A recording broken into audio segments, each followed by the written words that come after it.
We're going to begin shortly. Please sit down.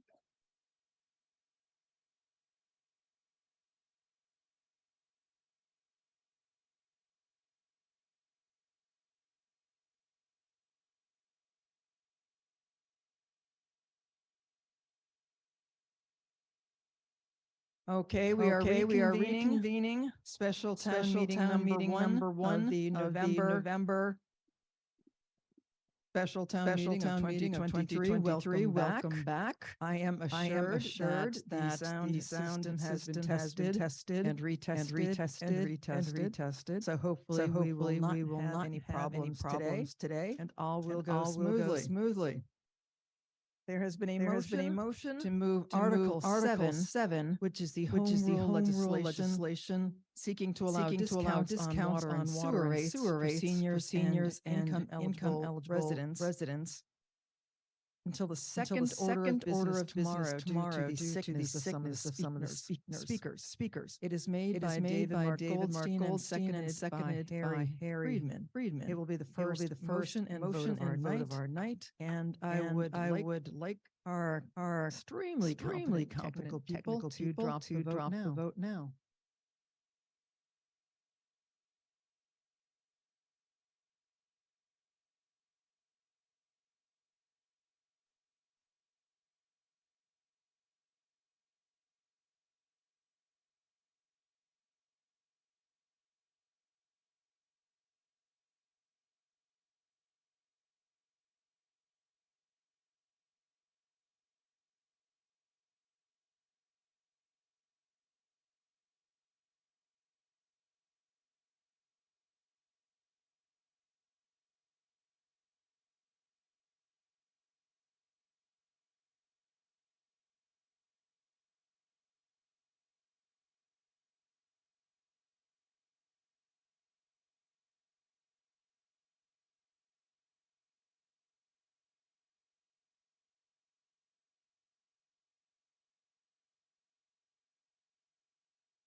With a vote of 145 yes, 0 no, and 5 abstention, the motion passes to move Article 7 to the second order of business tomorrow. And it is with that I now have the pleasure of turning over the podium for the next two articles 14 and 15 to assistant moderator Karen.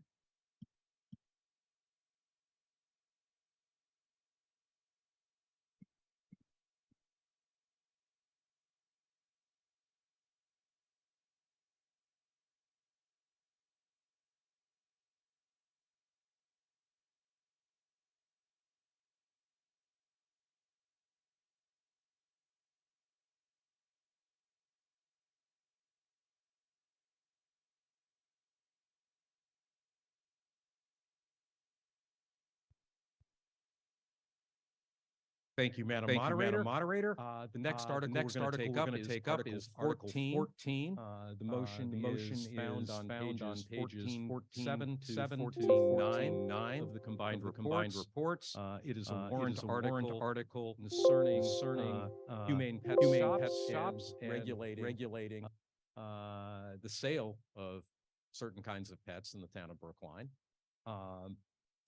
And with that, it is moved by Ms. Fisher, seconded by Ms. Murphy. And with that, we will hear from the proponents, who have 5 minutes for their initial block.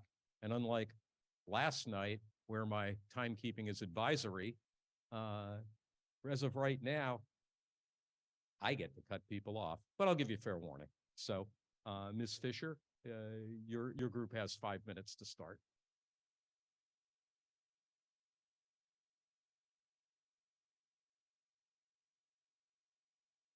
Hi, good evening. I'm Shira Fisher, town meeting member from precinct. I'm Shira Fisher and I'm short. Hi, I'm Shira Fisher, town meeting member from precinct 11, petitioner. I'd like to introduce the Brookline High students who are the real leaders of this warrant article, Ezra and Hannah.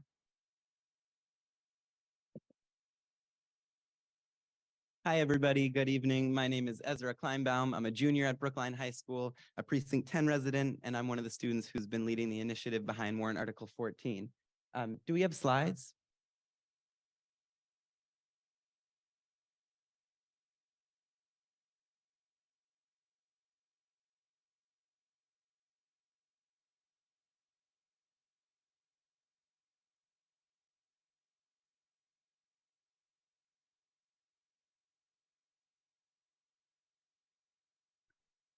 Looks like we have slides. All right, cool.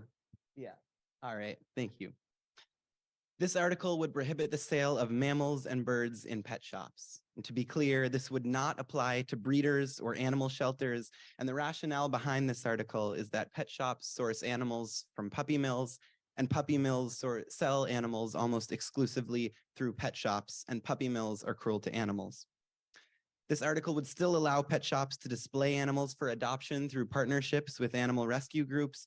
And I want to note that in this presentation, we will often use the term puppy mill to refer to large-scale commercial breeding facilities of any kind. Next slide, please. Good evening. My name is Hannah Salini. I'm a junior at Brookline High School and a Precinct 8 resident. In the process of drafting this article, we reached out to multiple Brookline departments, including the health and recreation departments, to ask whether this article would fall under their jurisdictions. It did not, nor were they able to lead us to a department whose jurisdiction it would fall under. And so we decided that a warrant article was the only way to implement this bylaw. When drafting this article, we looked at similar bylaws from different towns that have been approved by the AG, and we modified them to fit Brookline. And before we submitted, this article was approved by town council and the moderator. Next slide, please. Puppies come from commercial breeding facilities, which sell animals almost exclusively through pet shops. Commercial breeding facilities are crowded, filthy, and inhumane. This legislation would shift the market away from commercial breeding facilities and would encourage the people of Brookline to seek out responsible breeders or turn to adoption. Next slide, please.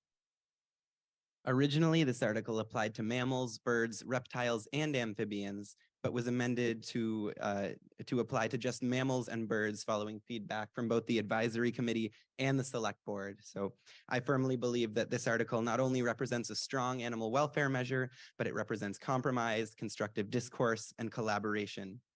It's also important to note that birds and small animals experience physical pain and psychological anguish to the same degree as dogs and cats. Next slide, please. There are both federal and state regulations around the treatment of animals in pet shops and in puppy mills, but none are particularly comprehensive. For example, puppy mills are largely regulated by USDA. According to USDA, its own standards around puppy mills are minimal standards for keeping animals alive. USDA encourages animals to go above and beyond these requirements, but as you can imagine, that doesn't happen very often. Local action is crucial because it fills the gaps left by federal and state legislation and ensures that animals are protected from abuse and mistreatment within our town. Next slide, please. There are currently no pet shops in Brookline, but there are many nearby, including in Newton and Alston. And to clarify, the place across Stop and Shop on Harvard Street is a pet groomer and pet supply shop, and they do not sell animals. Next slide, please. There have been 13 other towns and cities that have enacted similar legislation. And you have all received an email from Shira and the listserv with an attached letter from Council Mark McGovern of Cambridge, who shared his positive experiences with enacting this kind of legislation in Cambridge. And as more municipalities restrict pet shops from selling animals, we do not want them to relocate to Brookline. And it's a real possibility that we need to prevent. Next slide, please. In addition to serving as a preventative measure within the town, this article is going to be part of something bigger. It shows that we as a town are leaders on animal welfare, but perhaps more importantly, by passing this article, we're showing neighboring towns and cities and the rest of the Commonwealth that we can pass this kind of legislation to combat puppy mills. Similar legislation to this article has been introduced in Massachusetts General Court. Passing this article in Brookline would be a huge step towards state-level legislation where there are pet shops. Next slide, please. And because there are no pet shops in Brookline right now, this is the perfect time to pass this article. We get all the good with none of the bad, no economic impact. Next slide, please. Brookline is and always has been a leader, and this is another opportunity for us to lead. We strongly urge you to vote favorable action on Warrant Article 14. Thank you.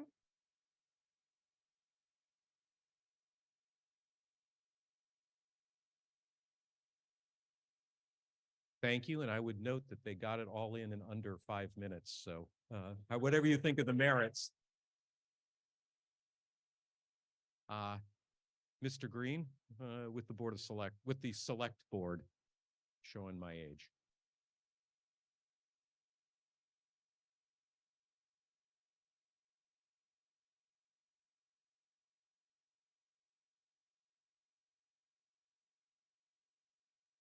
So let me see how long this battery works. Good evening, Mr. Moderator. I'm Bernard Green, Chair of the Select Board, and I'm reporting on the Select Board's recommendation by a vote of 3-2 for no action on warrant Article 14. The warrant article attempts to regulate pet shops that do not exist in Brookline. It would ban the sale by any future Brookline pet shops of mammals and birds. It would allow the display of mammals and birds on behalf of animal rescue organizations, but the for-profit pet shops could not benefit financially from such arrangements. The concern of the article appears to be not the pet shops themselves, which are regulated by the state, including requirements identifying the source of animals for sale, as well as conditions upon which they can be kept, under which they can be kept at the pet store. Rather, the article identifies the bad guys as breeders of animals, such as so-called puppy mills, and pet shops, which are broadly assumed to be inhumane shops because they source animals from irresponsible breeders. The explanation is that responsible breeders do not sell puppies to pet stores or other animals because such sales are disallowed in most breed clubs' code of ethics. But breed clubs are just one type of responsible breeder. We don't know whether there are responsible breed clubs or other breeder organizations that do source responsibly bred animals. The advisory committee's discussion included the observation that the article might deprive some families of the opportunity to acquire an inexpensive pet or a small pet that may better fit in a small apartment, since these animals are unlikely to be widely available at shelters and rescue organizations. Although apparently there is a guinea pig named Bashful who is available at the MSPCA, and maybe other animals, small animals available at different rescue organizations. The select board majority considered the article to be painting with too broad a brush.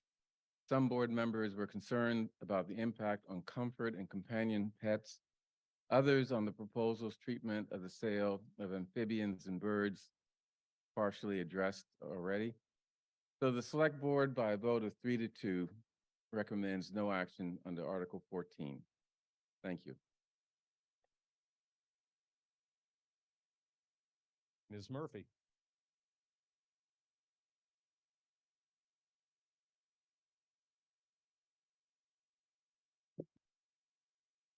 Thank you, Mr. Moderator. Good evening. My name is Jocelyn Murphy. I'm a town meeting member from Precinct 16 and a member of the Advisory Committee. On behalf of the Advisory Committee, I am pleased to report that the Advisory Committee voted to recommend favorable action on warrant Article 14 as amended by a vote of 13 in favor, 1 opposed, and 8 abstentions. I am also pleased to report that my much admired colleague, Harry Friedman, in an unusual reversal of practice, was not the single opposing vote.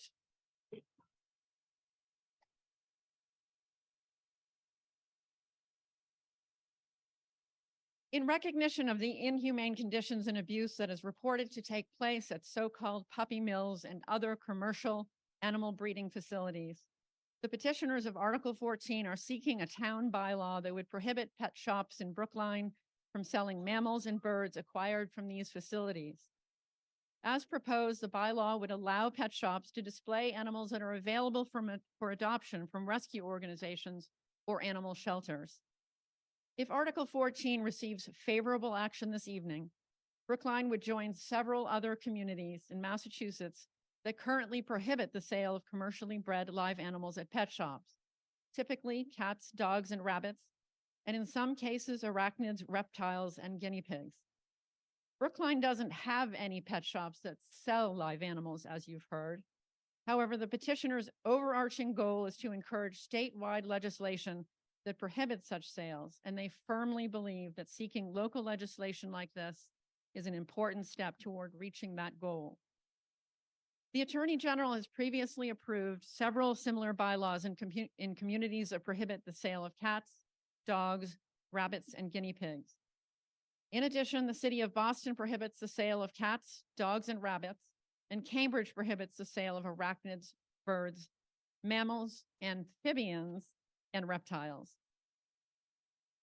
During the review of Article 14, most participating advisory committee members readily acknowledged their awareness of the reports of inhumane conditions and abuse at so-called puppy mills. However, one member suggested that the article is unlikely to have any real effect on protecting animals. Another stated that the bylaw isn't necessary since pet shops in Brookline don't currently sell live animals. And another worried that including small animals in the proposed bylaw, such as guinea pigs, might deprive families of the opportunity to acquire an inexpensive pet, since these animals, he believed, are less likely to be available at shelters and rescue organizations than more expensive dogs and cats. A motion was made and passed to refer the article to an ad hoc group to correct just a few scrivener's errors and improve the general clarity and appearance of the article.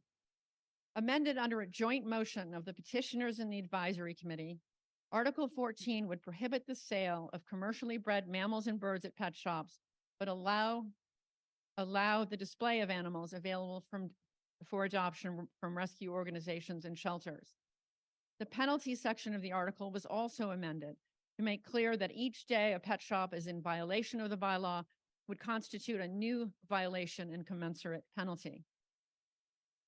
In the discussion that followed the introduction of the amendment, arguments from committee members were made in favor of the petitioner's goals of encouraging statewide legislation while also preventing the future sale of commercially bred animals in pet shops in Brookline. In addition, committee members considered correspondence that had been submitted by the MSPCA in support of the article, stating that their facilities have experienced an exponential increase in the number of small animal intakes, the majority of whom are believed to have been acquired originally at pet shops. This evidence disposes of any concern that small animals such as guinea pigs are not readily available for adoption at animal shelters. Again, the advisory committee, I am proud to say, recommends favorable action on warrant Article 14. Please join us. Ms. Khan.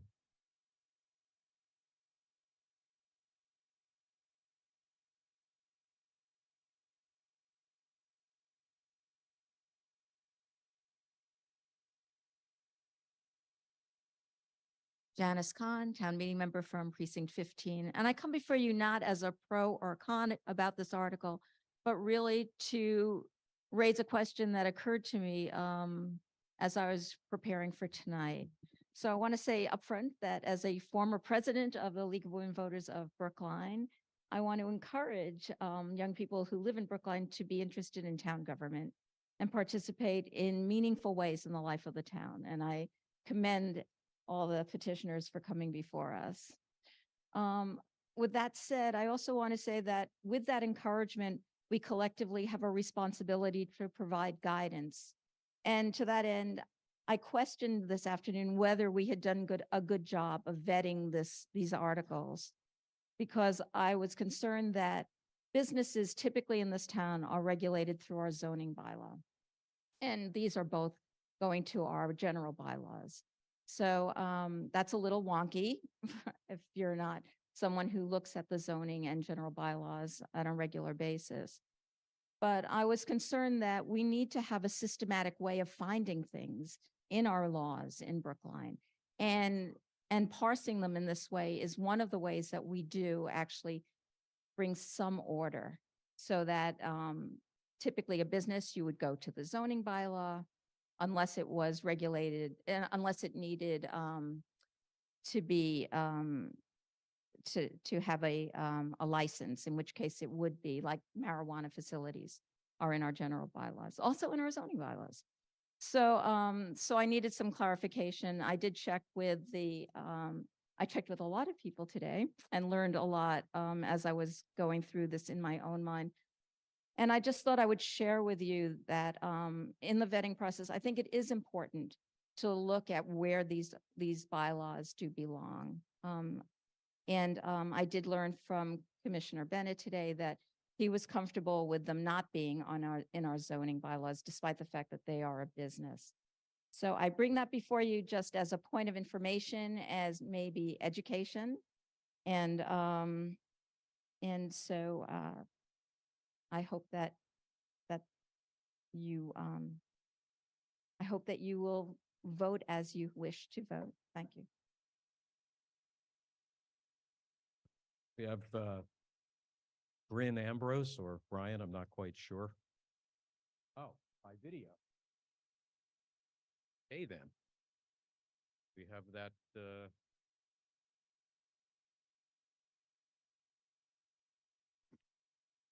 Hey, yes, it's Bryn. Sorry about that. It took Oh. me a second to get us unmuted. Can we get that a little bit louder? People able to hear that out there in the auditorium? Sorry about That's what that. I Is this better? Hold on, Yes. we're working on it. Okay, Ah, sounds better. there we go. I appreciate you guys' patience with me and listening to me, even though I'm not there in person. I do have the slideshow presentation to go along with my little speech here. I'm here tonight to speak and vote in favor of Article 14. Next slide. So why Oh, must this Very pass? very good point. We need to know who you are and where you're from. You are a Brookline resident, but not a town meeting member, correct? Yes, sir. I'm sorry about that. My name is Bryn Ambrose. I own the Daily Stroll, which is located in Brookline. I've got 4 locations there in Brookline. So I deal mostly with the pet care community in Brookline. Thank you. My bad for not reminding you, since you don't deal in our wonky world. So please proceed and thank you. I appreciate that.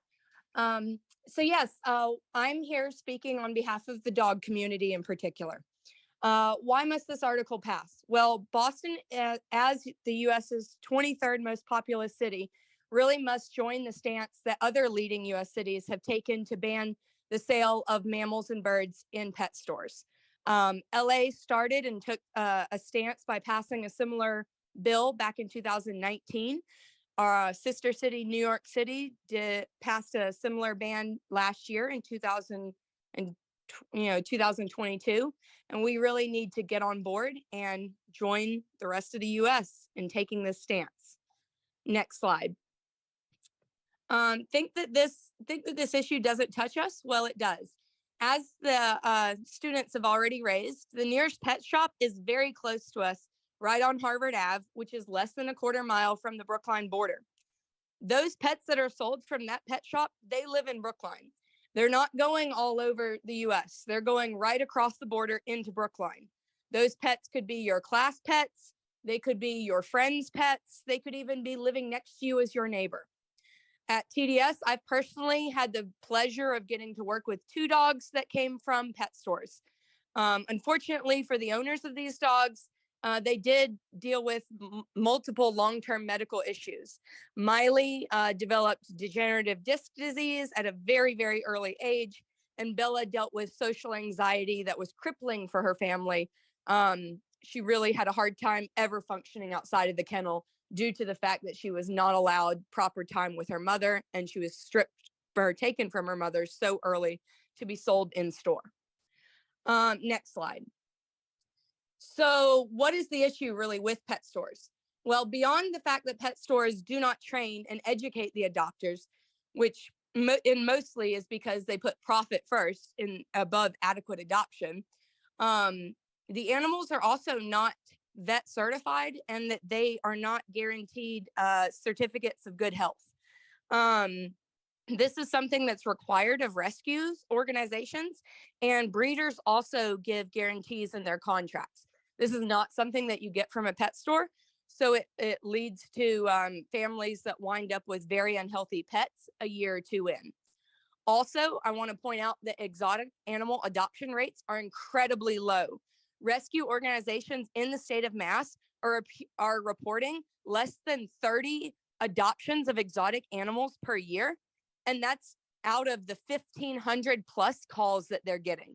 These places, these rescues, they need opportunities for these pets to be shown and for them to find homes. Next slide. Back to the pet shop, our local pet shop. I'm a pet care I have provider. to warn you that you've got only about 30 seconds left. Sorry to be the bearer of bad news. Okay, no problem. So this is just a little info on the pet shop. As you can see, they really are promoting unhealthy adoption by offering pets to students when they first leave their parents' home. We can go to the next slide. This slide sources some articles on pets that were seized by the state of Massachusetts from illegal pet shop operations. These articles in particular were from pets that were seized within 100 miles of Brookline. And as you can see from the dates, we're talking 2019. I'm afraid and you have to conclude. I'm sorry. No, that's good. Thank you.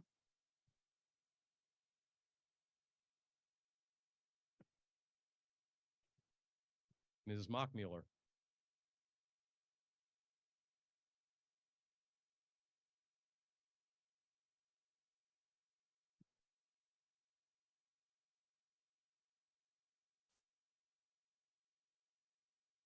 Good evening. Wendy Mockmuller, Town Meeting Member, Precinct 4. In the interest of disclosure, I volunteer for a few animal welfare organizations, including MSPCA's Community Advocacy Leader Program. I am speaking on my own volition. I am here this evening to ask you to join me in support of Warrant Article 14, a humane pet shop bylaw.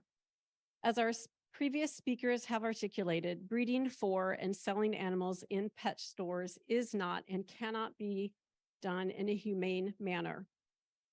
With that, I would like to focus on a few additional points for you to consider. Passing this bylaw will have little to no impact on town staff resources nor on the town budget. Other municipalities, such as Pittsfield, North Adams, and Lenox in Berkshire County, have passed similar ordinances without experiencing staffing or budgetary implications.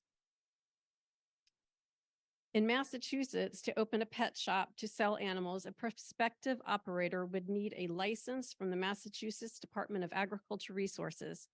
If an operator knows that Brookline doesn't allow the sale of animals in pet shops, he or she will be unlikely to apply for a license. The law is subject to the stricter of the two enforcing agencies, which in this case would be Brookline. Therefore, because a pet shop would not be allowed to open here, it would not have to be shut down here, and no staff resources or associated costs would be expended. Speaking to the deprivation of families who would like to have a small pet, let me say adoption is the best option. At any given time, the MSPCA alone has around 300 small animals for adoption. In addition to accepting owner-surrendered animals, the MSPCA partners with authorities and organizations to intake small animals confiscated from hoarding cases, such as our previous speaker had alluded to. When the adoption center has a large quantity of animals, it hosts adopt-a-thon programs, and adoption fees are either significantly reduced or waived. So far this year, the MSPCA has had 8 fee-waived adoption events at their 4 locations. Unlike pet stores that sell animals, nonprofit organizations such as MSPCA do not make a profit. Through an application process, their goal is to ensure animals are placed into suitable homes. Additionally, animals adopted from rescue organizations receive appropriate veterinary care, such as vaccines. As the petitioner and Ms. Murphy suggested, a growing number of pet supply stores even partner with animal shelters for adoption events. Banning the sale of animals in pet stores and instead focusing on adoption will be a win for animals, for existing pet supply stores here in Brookline, and for Brookline residents. In closing, I would like to thank Representative Tommy Vitola for co-sponsoring the similar state legislation, House Bill 826. And I would also like to leave you with these 2 points. In passing warrant Article 14, 1, there will be a negligible impact on the town staff and town budget. And 2, please adopt, don't shop. Thank you for your time. Okay, there is a motion to call the question, but I am not going to take it until we've had one more speaker. The next speaker in line is a Heath student, and the only name I've got is Aviv, so I'm not sure first or last name, but I have that on the list. Is the Aviv here? Okay, well, in that case, the chair would, okay, I see with 2 things.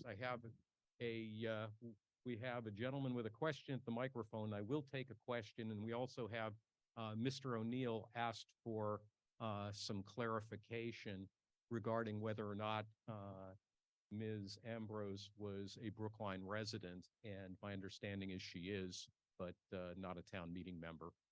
Mr. O'Neill, if that doesn't answer your question, go back into the chat and we can call on you and have you explain your question in more detail. Microphone number 4, who are you and what would you like to know? I'm John Hebert, town meeting member in precinct 7. We've heard a lot of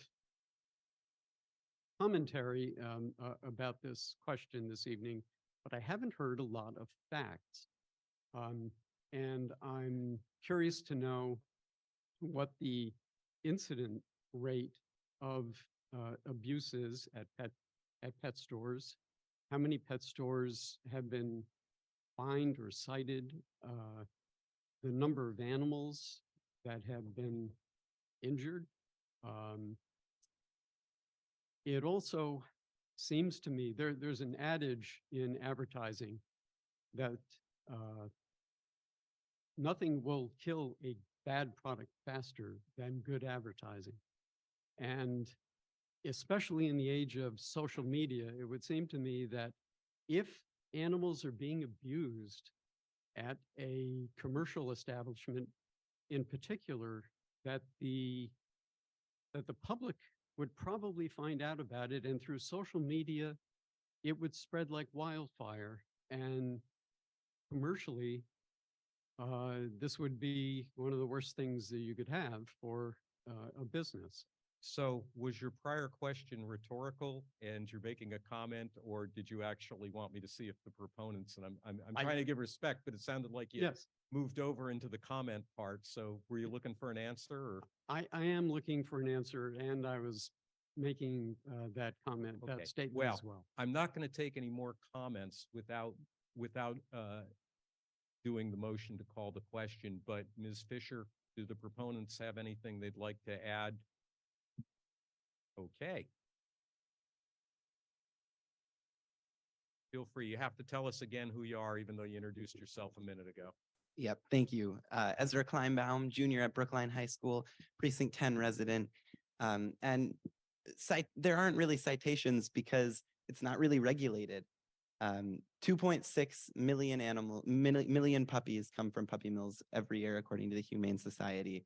And those puppies are sold almost exclusively through pet shops. Most breed clubs disallow in their code of ethics breeders from selling animals to pet shops. So pet shops don't really have any option other than to source from large-scale commercial breeding facilities that, just are regulated by USDA. Like I said before, and USDA's regulations are, according to USDA, minimal standards for keeping animals alive, and they encourage puppy mills to go above and beyond that. But that rarely happens because that's less cost effective.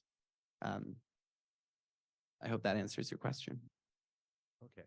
There has now been a motion. Thank you. There's now been a motion to call the question by Mr. Ishak. Is there a second? There are a number of seconds. Okay, let me tell you who's in the queue. You can see Ms. Olson Pelkey is at microphone number 4. Elizabeth Childs is also would like to ask a question. The speakers who have not been called on are Ms. Yora Gorfan, and I know I mangled that name, so I apologize to you in advance. Mr. Gordon, and Ms. Ashkenazi, who is absolutely dying to give you her remarks, but one's not up to me, but she has indicated that she'd very much like to be able to share her comments. But that having been said, the decision is not mine. There has been a motion to call the question. It's been seconded. It requires a 2/3 vote. We ready to roll? Make it so.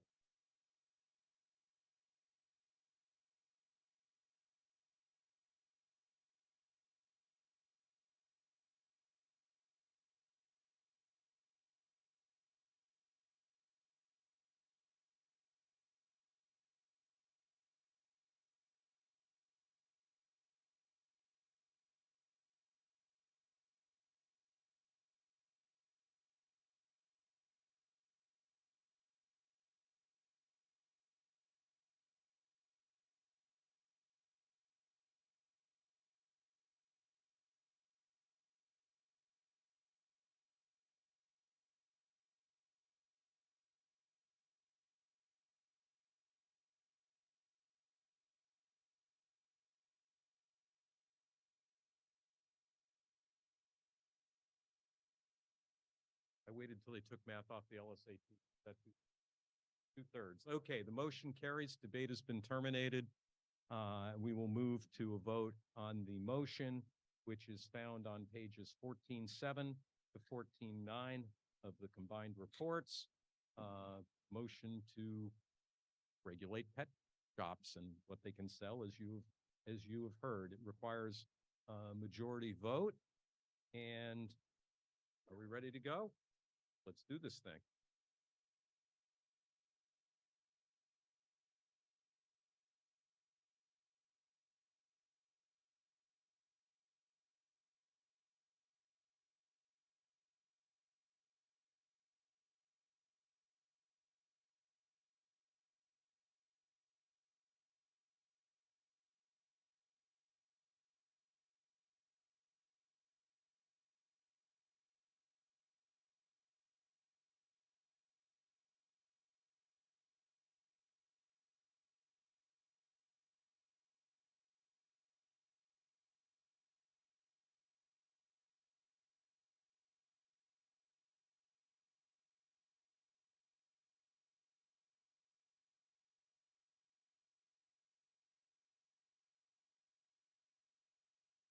Okay, we have 200 yeses, 13 nays, 20 abstentions. Even I can do that math. The motion carries.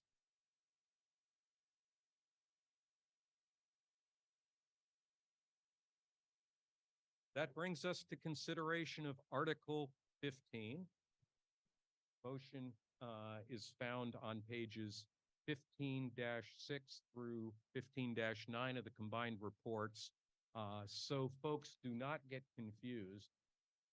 There is an amendment which has been offered, which has been accepted by the petitioners, but procedurally, we'll still have to vote the amendment before we vote the actual motion. I'll go over that again. It's way simpler than it sounds. That amendment is found on supplement 1, page 1 of the supplement to Article 15. So moving to Article 15, which is an article that pertains to traveling animal acts. And the moderator would like to make it clear that I would like to set a couple of things for the parameters of debate on this warrant article because it raises some serious issues involving animal welfare. So that the debate does not turn into a circus, I will tolerate no clowning around, no monkey business, and I'm out of bad circus and zoo lions. Oh my. Somebody had to do it, but seriously, it is a serious warrant article, but you know, we can have some fun. However, the issues it raises are quite significant. However you feel on the merits, I know you'll give everyone their respectful attention. And with that, the proponents again have 5 minutes. Thank you very much. We have slides again for this one. Once again, my name is Shira Fisher, Precinct 11 Town Meeting Member. Thank you for your support for small domestic animals. We're now turning to ways to protect wild and exotic animals. And I again turn it over to Ezra and Hannah. I actually didn't find it. Yeah, the I'll- slides. I'll do- Great, thank you. Good evening. Again, my name is Hannah Salini. I'm a junior at Brookline High School and a Precinct 8 resident. And this is Article 15, which would restrict the use of wild animals in traveling animal acts. Next slide, please. So this article would prohibit the use of covered animals in traveling acts such as circuses or fairs, and it would not apply to any permanent non-mobile institution such as a permanent zoo. There's a list of covered wild animals, including zebras, elephants, and tigers, and it does not include domestic animals such as dogs, cats, horses, snakes, or other reptiles. So if a kid wanted to bring a mobile petting zoo to their birthday party with horses, goats, and sheep, or if a reptile exhibition was to come to Brookline, they would still be able to operate. Next slide, please. In the process of drafting this article, we reached out to a number of town departments, including the rec department and the health department, to see whether or not the scope of this article would fall under their jurisdiction. And not only did it fall outside the jurisdiction of all the departments we reached out to, but none of those departments were able to point us in the direction of a department whose jurisdiction it would fall under. So in order to make this change, action by town meeting is necessary. In drafting the text of this article, we looked at similar bylaws that had been implemented. Same slide. In process of drafting this article, we looked at similar bylaws that had been enacted in other towns, and we modified that language to fit Brookline. And that language had been previously approved by the Attorney General. Language was then approved by the Town Council and the moderator before we submitted. Next slide, please. I'm sure I don't have to tell most of you that wild animals used in circuses suffer. Animals used in circuses do not willingly perform tricks. They are forced to do so out of fear. Trainers resort to physical abuse, including beatings, to coerce animals into executing challenging tricks on command. Next slide, please. In addition to the negative impacts on animals, animals in traveling acts can be very dangerous to humans. The high levels of stress that animals experience during these acts as a result of training through fear and violence and high levels of social isolation can come through as aggression. There have been incidents of aggression here in Massachusetts, and these incidents are not uncommon. Next slide, please. Federal and state regulations around the treatment of wild animals are not particularly comprehensive. The Federal Animal Welfare Act falls short in effectively regulating acts using animals, especially during training sessions, which take place in private, unmonitored settings. Local action is crucial because it fills gaps left by federal and state laws and ensures that animals are protected from abuse and mistreatment within our town. Next slide, please. There haven't been circuses in many years, and in Brookline in many years, and as many years as I'm aware of. But that's why this is the perfect time to enact this article. It will serve as a preventative measure. And as more and more municipalities across the Commonwealth prohibit traveling acts from using animals, we need to ensure that these acts, which by definition travel, by definition have routes that can change, we need to ensure that they don't change their routes to come to Brookline, as they are no longer able to use animals in other towns. Next slide, please. And because there are no circuses in Brookline, and it's unlikely that there will be in the coming years, this is the perfect time to enact this article. We'll get all of the good with none of the bad. Next slide, please. There have been 14 other towns and municipalities that have in Massachusetts that have enacted similar legislation. And again, you have all received an email from Shira and the listserv with an attached letter from Councilman Mark McGovern of Cambridge sharing his positive experiences with enacting this legislation. This is a growing movement. Next slide, please. By passing this article, we would show to the rest of the Commonwealth that we are leaders in this movement, and we would serve as a model for other municipalities to enact similar legislation. Similar legislation has also been introduced on a statewide level. Passing this article in Brookline would be a huge step toward passing legislation in the Commonwealth where there are still traveling animal acts. Next slide, please. As the moderator mentioned, there is an amendment on the table tonight. This amendment was essentially brought jointly by us and by Jocelyn Murphy, and it is a correction to something we did inadvertently during the last round of amendments, which was to include domestic rodents. So a vote yes on the amendment would be a vote to exclude domestic rodents from the list of covered animals. We strongly urge you to vote yes on the amendment and yes on Article 15 to prohibit the use of wild animals in traveling acts. Thank you.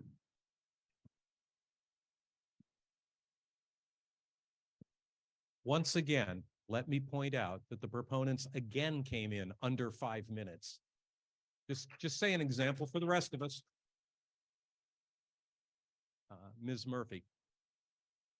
Oh, before Ms. Murphy gets up, though, I am advised quite correctly that I have to engage in a couple of legalities, which is that the main motion, which should be explained clearly, but we'll go over what a yes vote would do when it gets time. The main motion is being moved by Ms. Fisher, seconded by Ms. Murphy, and the amendment, which you've heard a little bit of discussion about so far, and we'll hear a little more, is moved by Ms. Murphy and seconded by Mr. Van Scoyac.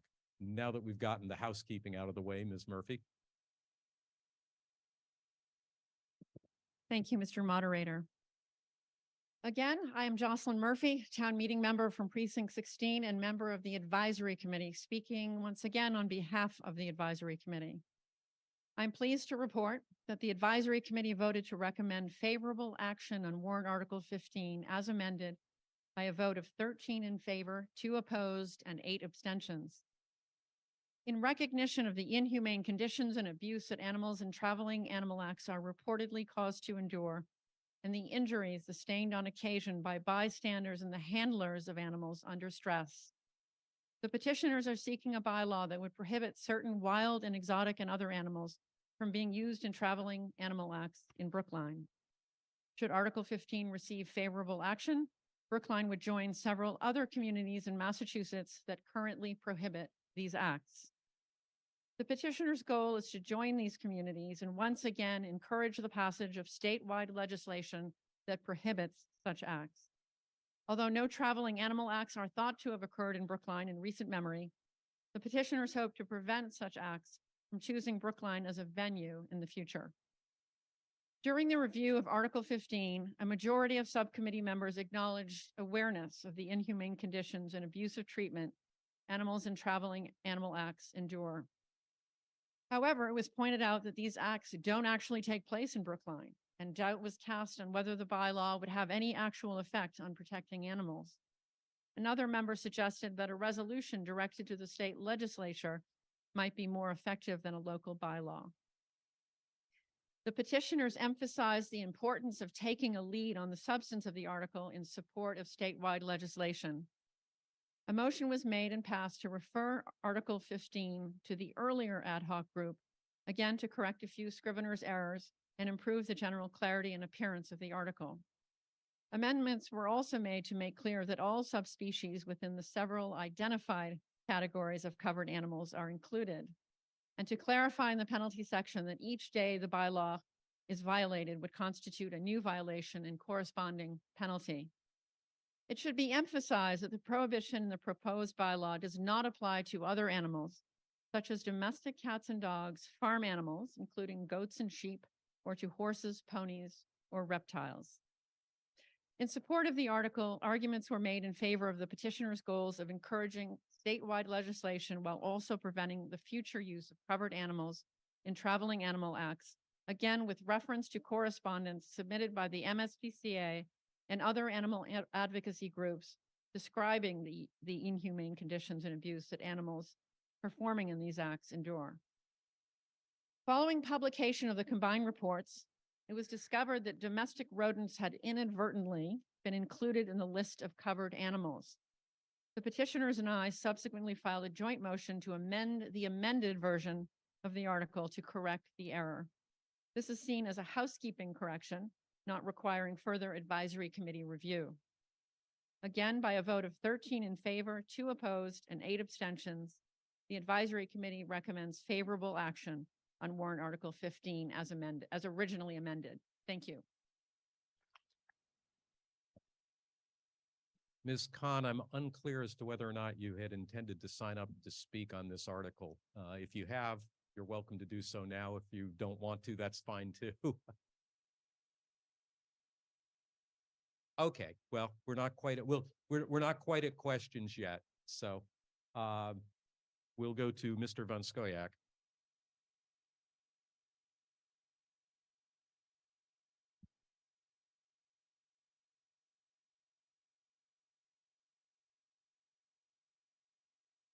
Good evening. I'm John Van Scoik, speaking for the Select Board. And before I begin, I just want to thank Sheriff Fisher and the students for bringing Article 14 and Article 15 to this town meeting. I don't know how the rest of you feel, but I know I feel it's a great example of how initiatives can bubble up and come to our attention and give Brookline a chance to make a statement that I think is pretty important on an issue that matters to a lot of people.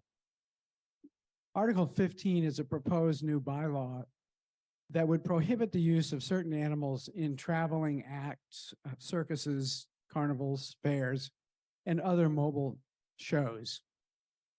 It would not apply to zoos. The purpose of this article is to protect animals from abuse, neglect, and mistreatment. Animal acts and shows also pose risks to public health and safety. Over the years, people, including children, have been injured by these wild animals used in circuses and traveling shows. State law does not go much further than prohibiting excessive beating of animals in traveling shows, a minimal standard which is practically impossible to enforce during private training sessions. Petitioners acknowledge that this article will not do much in Brookline because there have not been any circuses in Brookline in many years. Nonetheless, passage of the article could very well send a message to other communities. A majority of the Select Board spoke in support of the efforts of the petitioners and their desire to bring light to this issue, and the Select Board voted favorable action, 4-0 with 1 abstention, on the motion offered by the Advisory Committee. By that same margin, the board also concurred with the Advisory Committee in support, or we also concurred in support of the so-called Murphy Amendment, which adds an exception to the prohibited animals list that would allow domesticated rodents. Thank you very much.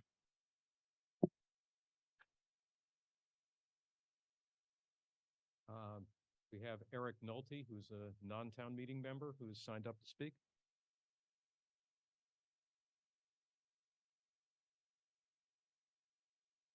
Okay, well, now would be the time. If that's.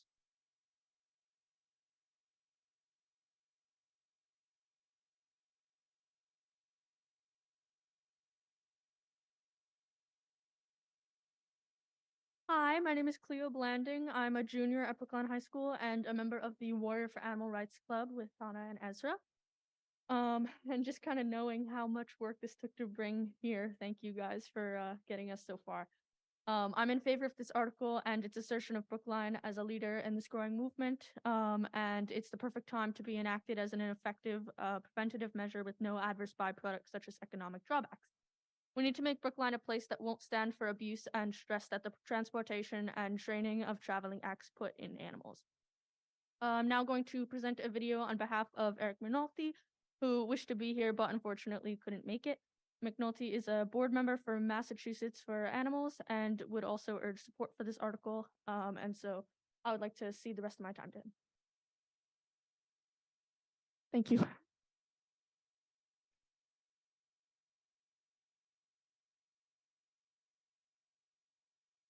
Ready with the video. Hi, this is Eric McNulty. I'm a voting constituent from Precinct 12. I live at 20 Claflin Road, Unit number 2. I'm also on the board of Massachusetts for Elephants and a community advocacy leader for the MSPCA. I'm appearing via video today to ask you to please approve warrant Article 15. This article will prohibit the use of elephants, primates, and other large wildlife in traveling shows. Now you may ask why, because it's been a long time since Brookline has seen a circus or other traveling show. The importance of this act is that it will send a strong town signal of support for a similar statewide ban that's being considered by the legislature. That bill has been stalled for some time, and we really need to get it moving. Passing this act will help greatly in that regard. The animals that are in these traveling shows, elephants, primates, and others, they're not provided the proper environment, nor can they be provided proper veterinary care. So by passing this act, we can send a strong signal of the importance of animal welfare, as well as our concern about the protection of endangered species, because many of these species are endangered in the wild. So please, I encourage you, vote for Article 15. Please pass this. It's what we can do. It's what we should do, and we should do it now. Thank you so much.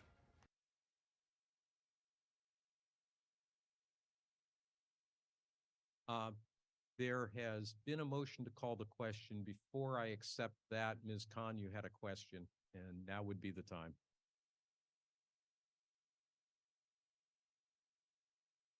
Thank you very much.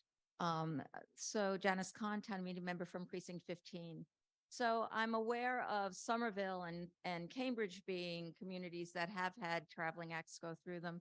I was wondering, from the list of municipalities that are supporting this legislature, how many have actually had circuses come through them? Just a point of information. Thank you. Ms. Fisher, does anybody have that answer at their fingertips? The world does not know, or at least we don't. Sorry, Ms. Khan. Do you have a question, Mr. Aber? Yes, Mr. Moderator, I do. Well, I said I'd take a motion to call the question before you got up there, but I will make sure that everyone knows you're there. So do we have a second on the motion to call the question? We have a number of motions to call the question. Lined up to speak and not having a chance. I apologize. All I have for a name here is Schatz, maybe. Chair Duffield, okay. Kim Smith, Avi Lewis, that's all I have on the remaining speakers list, all in favor. Lisa Schatz, okay. Those are the only speakers I have left. They are all proponents of the article. You saw that Mr. Aber would like to ask a question if given the opportunity, and I have no speakers lined up in opposition at this point. So we have a motion to terminate debate, requires a 2/3 vote. Are we ready to roll it? Do this thing.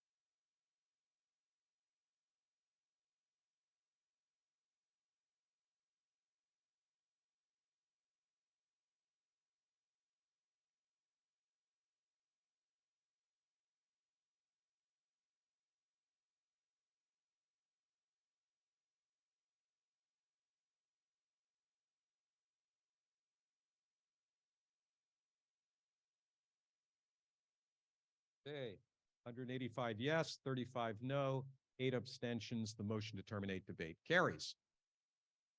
We will now move to voting, and what we will do procedurally is we will first vote on the amendment, which is offered on page 1 of supplement 1, which is offered by Ms. Murphy, seconded by Mr. Van Scoyac. What it would do, if you missed the explanation, is it would amend the list of animals who are protected from the article's protections and prohibitions on traveling animals. It would exclude domestic rodents. If you think they warrant protection, and this is important, I guess you would vote against this. But apparently the proponents believe that this is warranted, and we didn't hear any opposition to it. But in any case, we have to vote it. It requires a majority. After we decide whether domestic rodents will or won't be protected, we will go on and vote the main motion. So we'll first vote the amendment, which is again found on page 1 of the first supplement, requires a majority vote.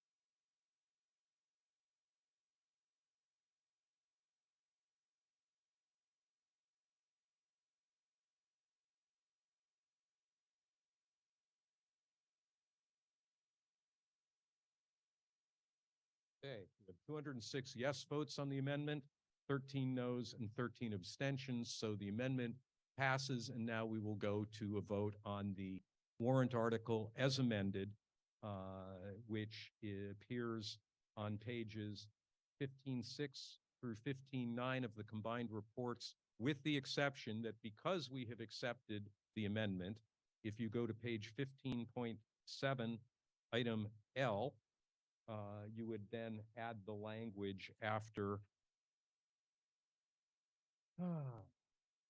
Patagonian cabbie, you would add, but excluding domestic rodents.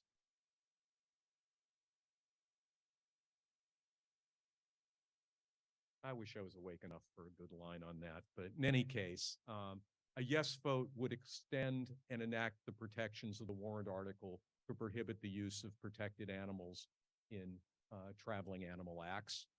No vote would say, nope, we're not going to protect the animals from being in traveling animal acts. There'd been a quite reasonable request to make sure that the moderator explains the consequences of the votes. Is anybody confused? Thank you, you're too kind. Ready for the vote? Make it so.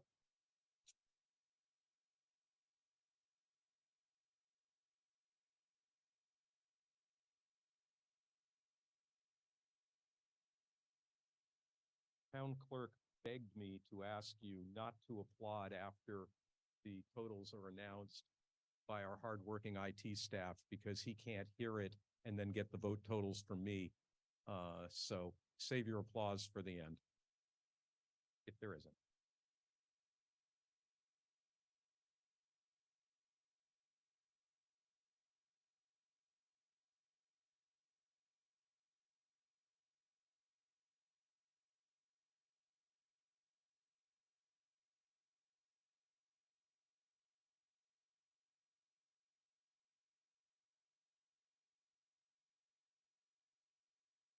Okay, the vote is 209 yes, 2 noes, and 15 abstentions, which of course means that the motion carries. If you have applause, now's the time.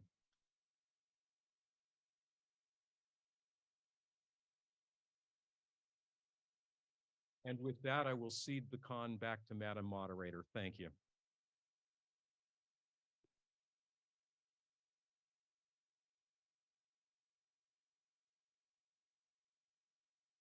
Thank you, Assistant Moderator Karen. My only complaint is that you refused to wear a red nose as I requested, but aside from that, a flawless performance.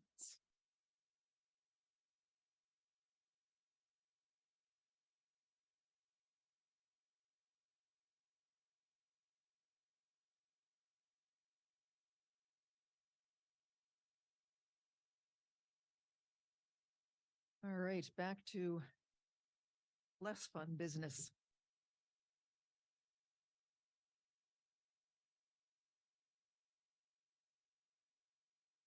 We now go to the regular scheduled sequence of articles. And we actually move on to article number 4 of the special town meeting, under which no motion is being made. It was made moot by the passage of the consensus motion last night. Therefore, we are moving on to article number 5, which similarly, no motion is being made under because it was mooted by the passage of the consensus article on the MBTA Act last night. So now we come to the motion to change the zoning on 3 parcels on Mason Terrace from an SC single family district to a T5 district. The motion is found on page 6-10 to 611 of the combined reports. And it was moved by Ms. Fisher and seconded by Mr. Pollack. And I will call Ms. Fisher and Mr. Pomerantz to the stand to speak first. Hello. Thank you so much, Ms. Moderator. I'm Shira Fisher, Town Meeting Member from Precinct 11, and I'm pleased to introduce my former neighbor and hopefully future neighbor, Max Pomerantz. Sorry, it's a little taller. Do we have the slides? Coming up. Fabulous. Everybody. This is the same auditorium, but a slightly different entrance from when I was here. Hopefully I will emulate the current students with the 5 minutes, so. keep that track going. Could you speak a little louder and introduce yourself? Maybe Okay. I'm the only one who's having a little difficulty hearing you. Yeah, okay, sorry. I'm Max Pomerantz, hopefully future resident of Brookline, representing my family who are the lead petitioners for warrant Article 6. Yeah, just waiting for the slides.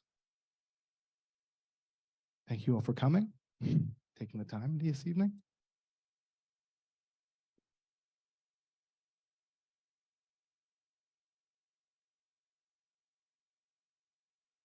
No zoning jokes? Okay, it's okay. We're all out from last evening. I get it. It was late. Okay, so warrant Article 6 is about adjusting the zoning for 3 parcels on Mason Terrace, 99, 111, and 117, from SC7 to T5. This would allow for the building of an additional dwelling and allow me and my wife and our future family to live in Brookline. Next slide, please. We are a Brookline family, born and raised. I went to Driscoll, went through Arts Economics, went to BHS, graduated. We love this town. We want to move back to this town. Next slide, please. And we're a middle income family. And so we're really not looking for anything audacious. We want a single family residence, just something to raise our family in, have a future in. Next slide, please. But there's been a lot of discussion in town, and this pretty much sums it up from a recent article from the Globe. The affordability of Brookline has changed since my parents moved here, and the opportunity that they had to move here and live here is not being provided to my generation, the same income levels. Next slide, please. So we did what any BHS grad would do. We got creative. So we worked with the wonderful town staff and looked for any possibility to make moving to Brookline viable. We went down every avenue, and at the end, with their expertise, there was really one way forward with path provided for us.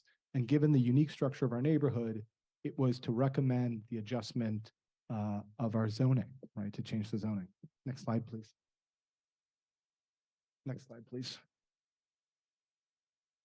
As you can see from the zoning map that I tried to improve on, it is a patchwork where we're located, where the yellow shows the 3 parcels we're talking about. But as you can see, it's surrounded by multifamily housing, 2-family housing, single-family housing, which allows for a unique discussion about, can we provide opportunities for middle-income families to move here in this instance?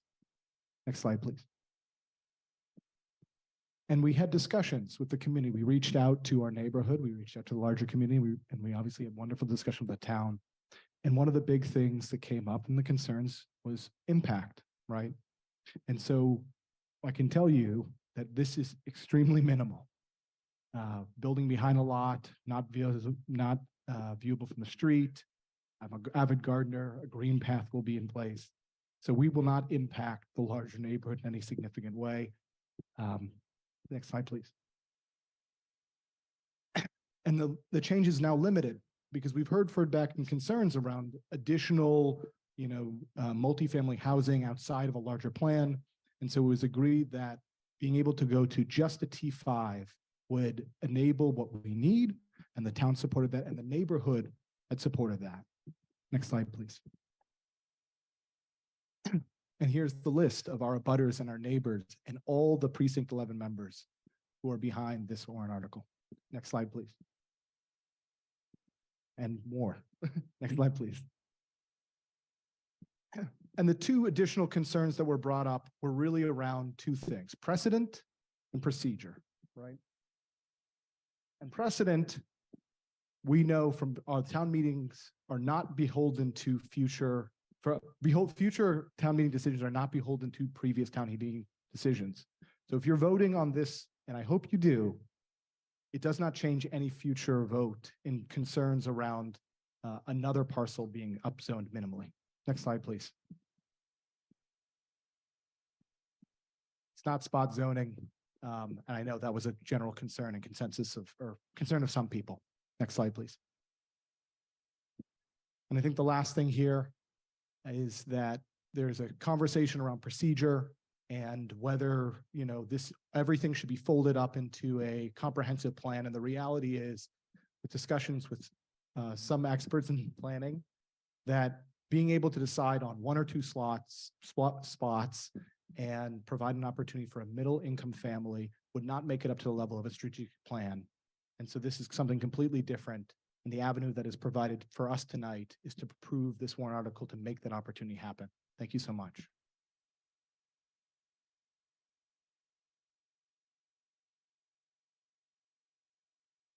Thank you. David Pollack, you are up next.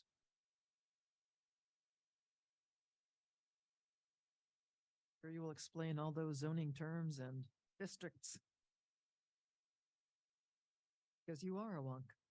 I apologize. Mr. Marquardo, there are some slides.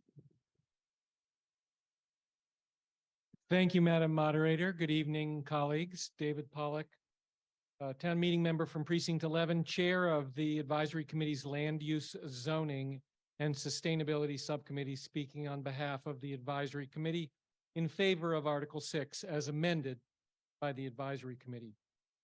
Warrant Article 6 was brought by the owners of 99 Mason Terrace to enable them to construct a third dwelling unit on their property to replace the existing garage behind the house. This would allow a recently married who you just met, Max, generation family member who grew up at this address to move back to Brookline and live near parents and grandparents who occupy the existing two-family dwelling. These 3 lots are zoned SC7, single family convertible to 2-family, though it's our understanding that these 3 buildings were constructed as 2 families. There's a 7,000 square foot minimum lot size in the district, and 99 Mason lot is 13,440 square feet, nearly double the 7,000 square foot minimum. Several approaches were investigated, including subdivision into 2 lots and pursuing a zoning variance.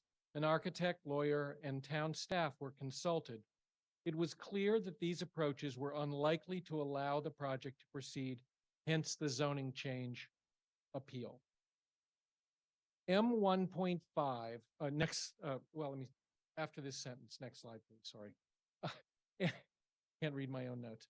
M1.5 was proposed because that zone surrounds these lots in the back and on both sides. And you can see all of the apartment buildings that surround the 3 lots in the satellite photo. Next slide, please.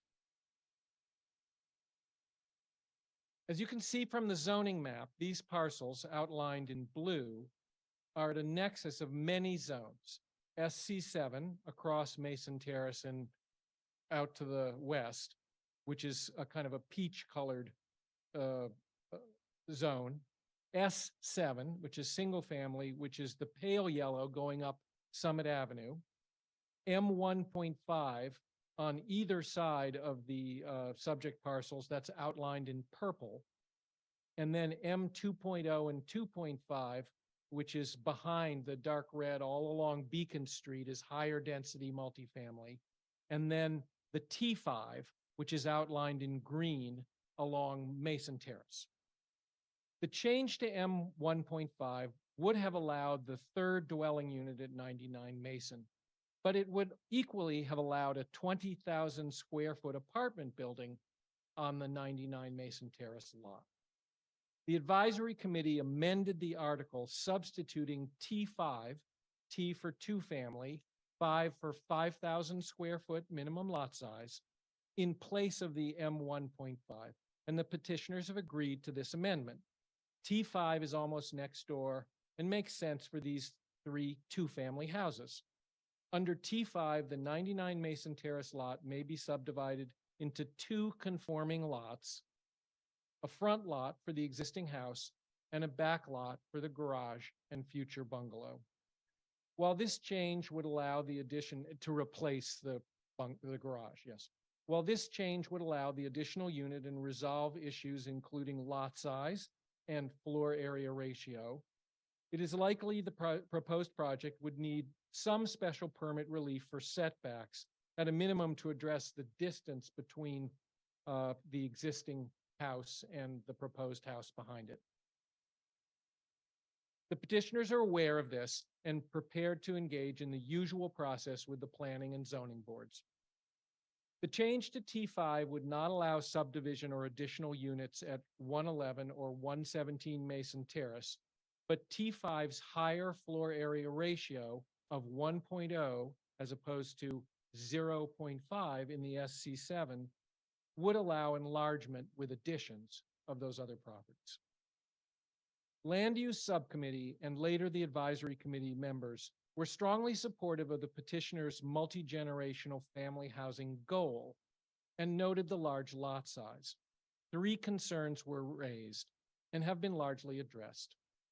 The T5 amendment means that there will be no change to the streetscape and no possibility of replacement of the existing 2-family homes with apartment buildings. That's off the table. Abutter support was an initial concern, but is now clear along with the unanimous support of the Precinct 11 town meeting delegation.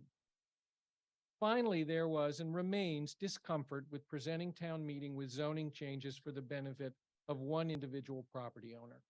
However, the modest impact of the proposed back house, the low likelihood of any changes occurring beyond the backyard bungalow, and the common sense aspect of extending the nearby T-zone designation to these 3 two-family dwellings surrounded by much bigger multifamily buildings led the advisory committee to a recommendation of favorable action on warrant Article 6 by a vote of 11 in favor, 6 opposed, with 4 abstentions.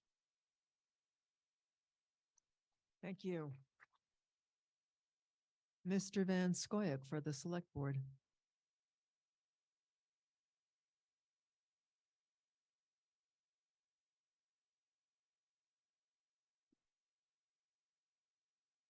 John Van Scoyac for the Select Board. I'll keep this brief. Warrant Article 6 was submitted by citizen petition and proposes to change the zoning of 3 lots on Mason Terrace for the purpose of making possible on one of those lots, 99 Mason Terrace, the addition of a single-family house to be occupied by the son of the family in the house already existing on the lot. After much discussion of the best approach, both the advisory committee and the planning board favor a change from the current single-family SC7 zoning to T5 zoning. T5 zoning would allow subdivision of 99 Mason Terrace into 2 buildable lots of 5,000 square feet each. It was noted by the planning department staff that special permit relief might still be needed for yard setbacks of a new home, but that the zoning board of appeals would be likely to grant this relief. Several T5 lots are located just a couple of lots away from 99 Mason Terrace. The select board voted unanimously for favorable action on the motion offered by the advisory committee. Thank you. Thank you. Ms. Pelkey.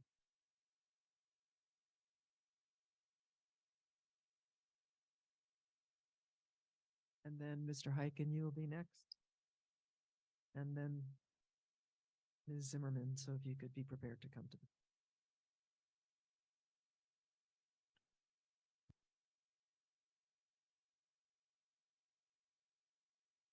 Linda Olson Pelkey, town meeting member, precinct 17. I'm also a member of the advisory committee, but I am speaking for myself.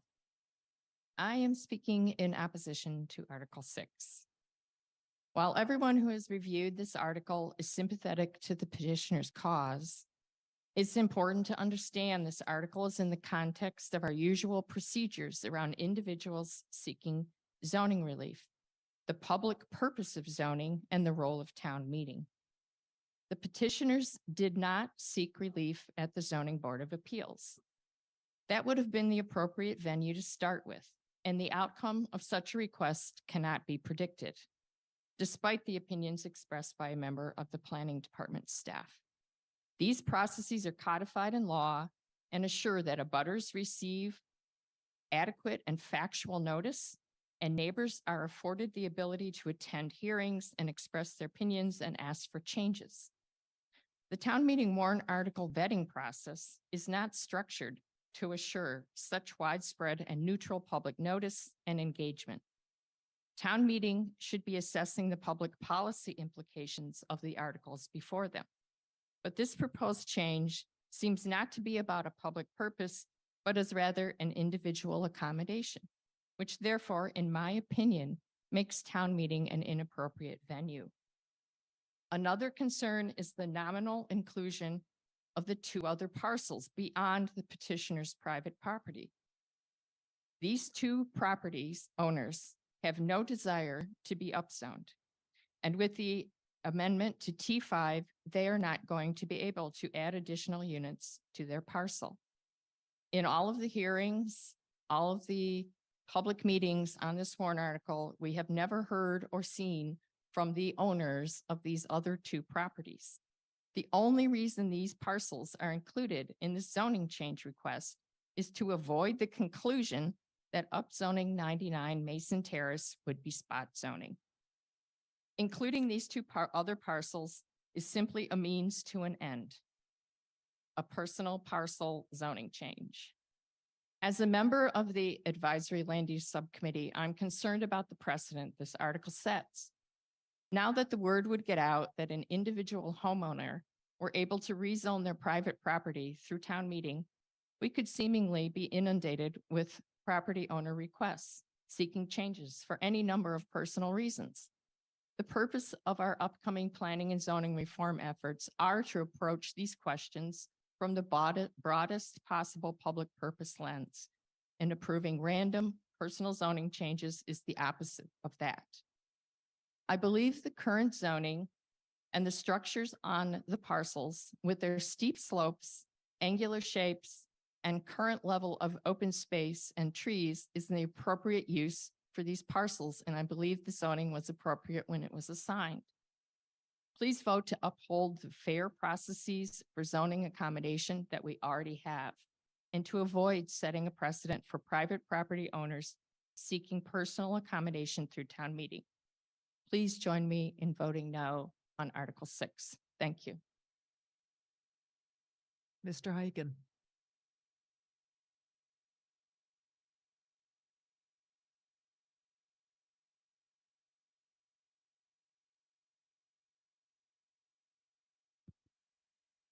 Thank you, Madam Moderator.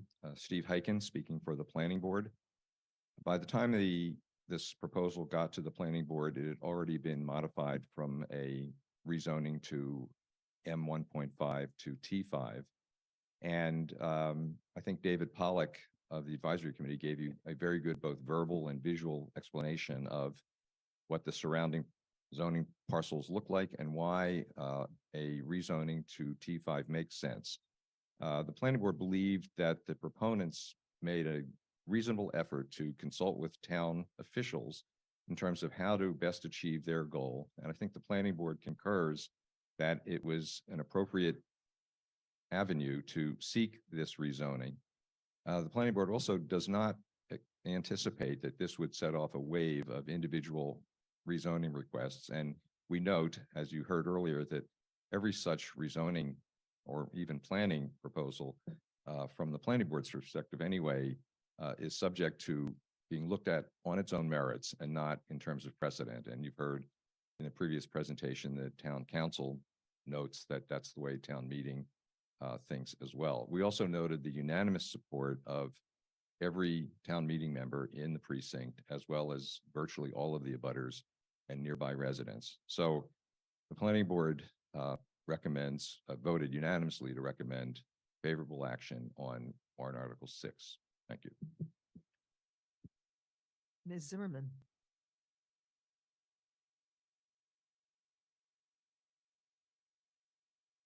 Amanda Zimmerman, a town meeting member, precinct 7. I'll be really brief because basically everything that I was going to say was already said. I just want to encourage everyone to join me in supporting the petitioner. As a housing advocate, I would have preferred the original version because it would allow more housing. However, the petitioner worked really hard with abutters and the various committees to come up with a compromise version. And I think we should support that when that happens. So please join me in supporting this warrant article. Thank you. We have one. Yes, there's a motion to call the question, but Ms. Roberts, do you have a comment or a question? Question, please. Okay, then I will allow the question to be asked, and then I will entertain the motion to call the question. What is your question? I actually have a couple of questions. My name is Susie Roberts. I'm town meeting member from precinct 17. And I'm wondering whether, had it not been for Mr. Pomerantz and his family, whether the town would have decided on a policy basis that, yes, it's a good idea to have T5 in this area. That's my first question. My second, Yes, we I'm can't hear sorry. you. I'm wondering whether in the absence of a particular family asking for relief, whether the town would have decided or it was a good idea to change the zoning in this neighborhood for these 3 houses. That's number one. Number two, I'm wondering whether on these parcels, while there seem to be 2-family houses there now with potential at least for one of those parcels to have 3 dwellings on it, whether a future owner or developer could eliminate and demolish all of those 3 structures and build one large structure, a la what's happening in North Brookline and in a number of streets off of Harvard Street. So those are my 2 questions for now. Thank you. Now, let me be clear. Are you asking whether or not the Pomerantzes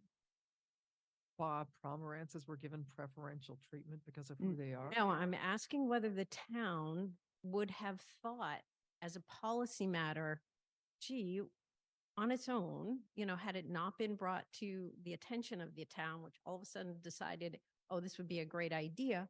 Absent that, had there been any previous consideration of upzoning these 3 houses? That's number one, because I too am troubled by this process being initiated in this manner. And I'm also troubled by the fact that, we didn't go through the process of, the planning board and the ZBA. So I'm just curious about whether I understand how that happened. Is Kara Bruton here?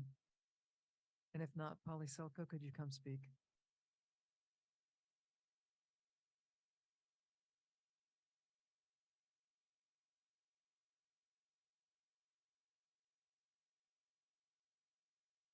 Holly Selko, Director of Regulatory Planning. The first answer is no, I don't think we would have just come up with it. It was definitely in response to a request from a citizen. We do look at many requests from citizens and we try to answer their questions as best we can. In this case, I felt it was unlikely for them to get a variance to build a 3rd unit in an SC 7 district because they're only allowed to have a single family there. Or have a 2-family if it's converted. The answer about the other lots, if you were to tear down the houses on the 3 lots, combine the lots, you could still only build under T5 a 2-family on 1 lot.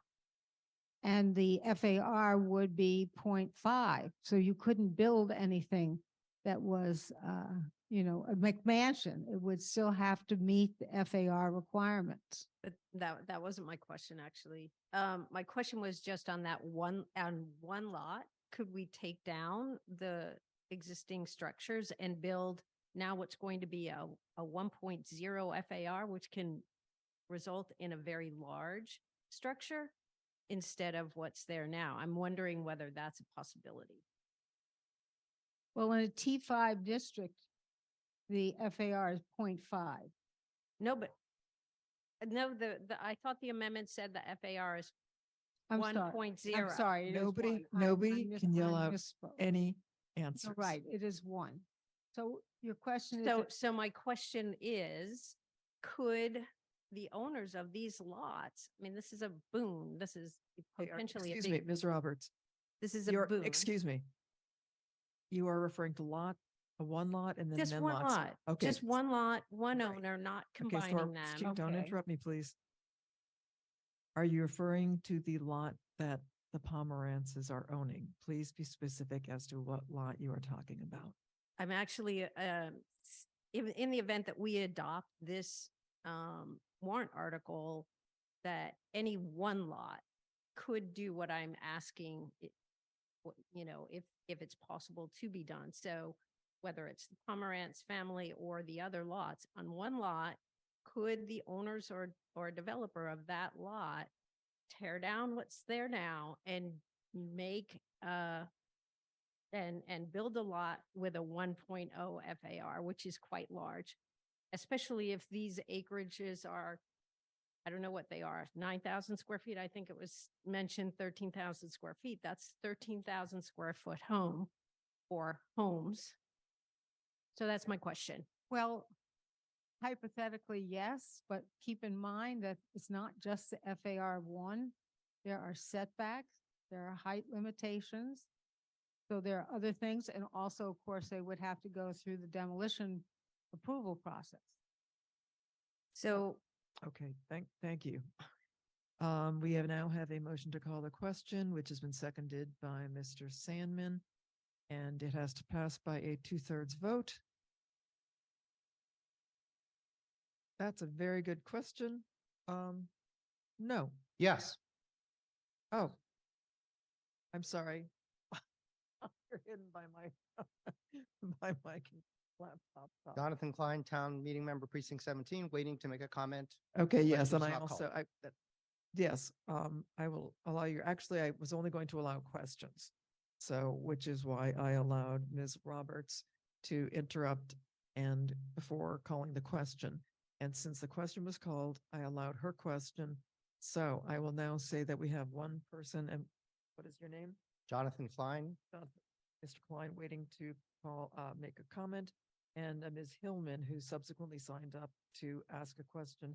However, when I said that there was a motion to call the question, I said I was going to allow Ms. Pelkey's question, and that was all. So we are now going to proceed on the motion to call the question, which may succeed, in which case we will vote. If it fails, we will come back to those people who are waiting to speak. Thank you.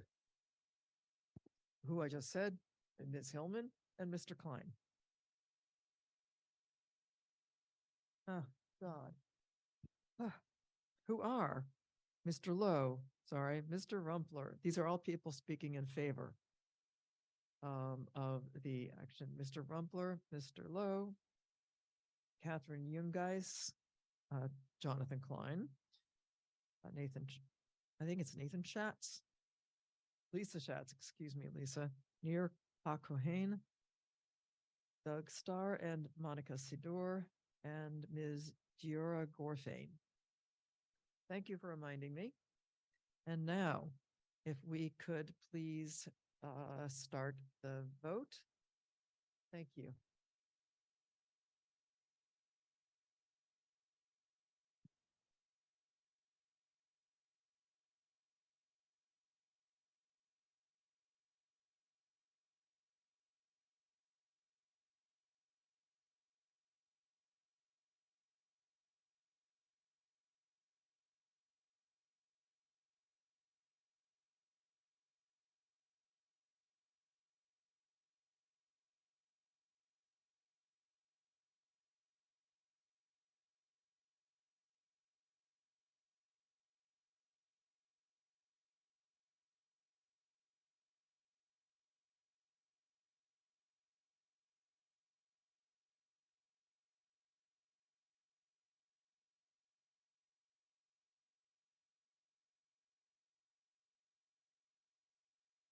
Okay, the motion to call the question passes with a margin of 159 yes, 61 no, and 12 abstentions.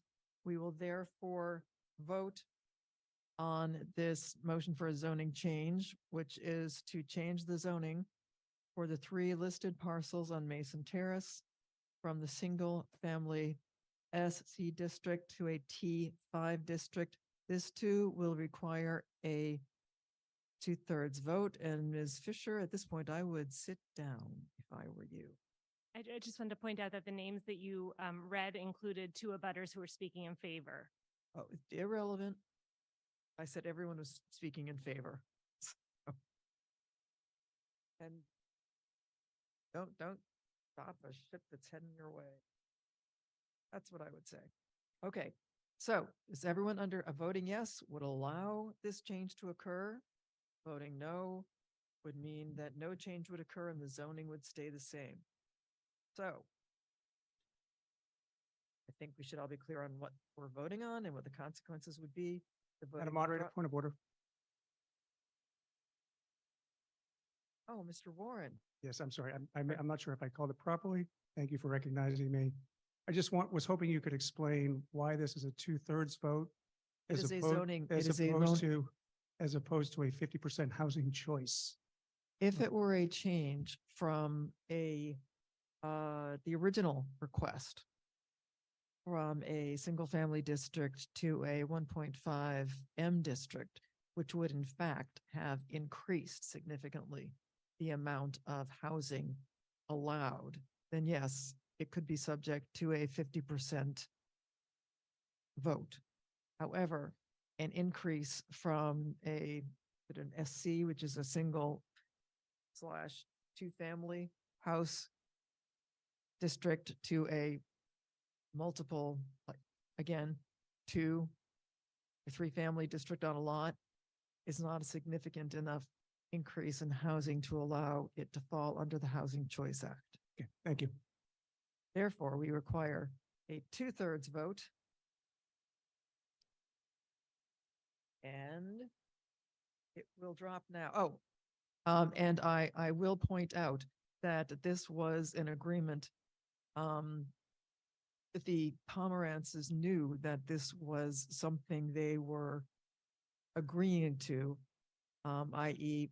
that they would be subject to having to accept the will of town meeting of a 2/3 vote rather than a 50% vote in agreeing to change their request for a M.15 district, which would have allowed a larger building to a T5 district. So we are voting and it would require a 2/3 vote to pass. Thank you.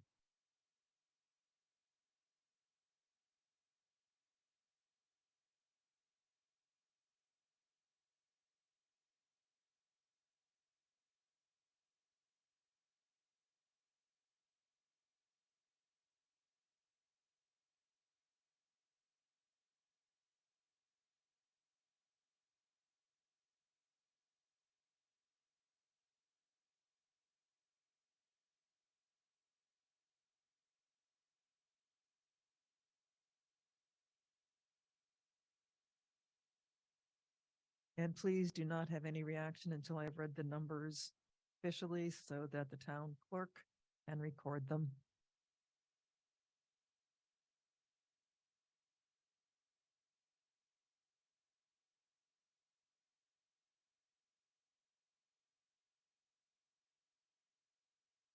Okay, the voting is 171 yes, 44 no, 19 abstentions. The motion passes and the zoning will be changed as requested.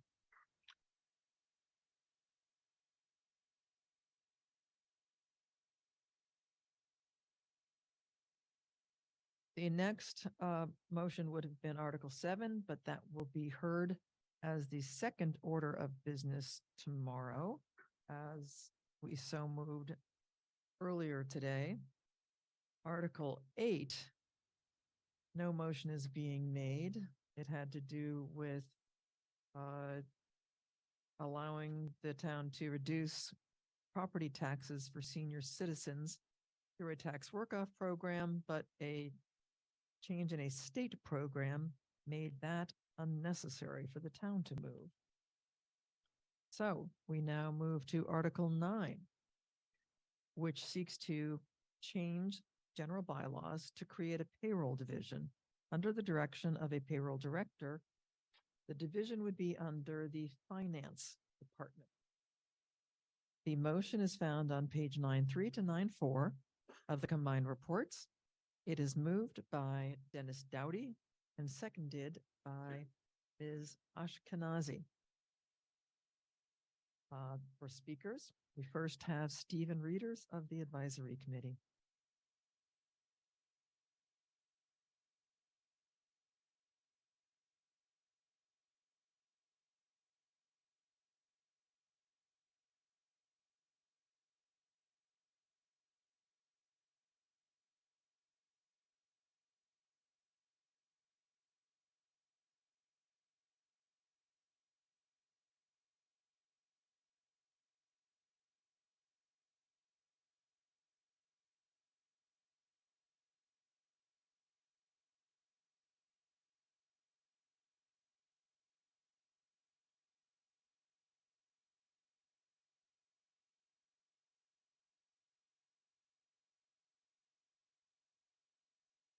Mr. Reeders?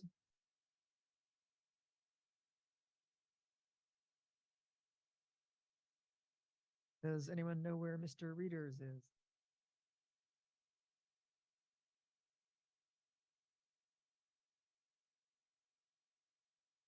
Mr. Friedman?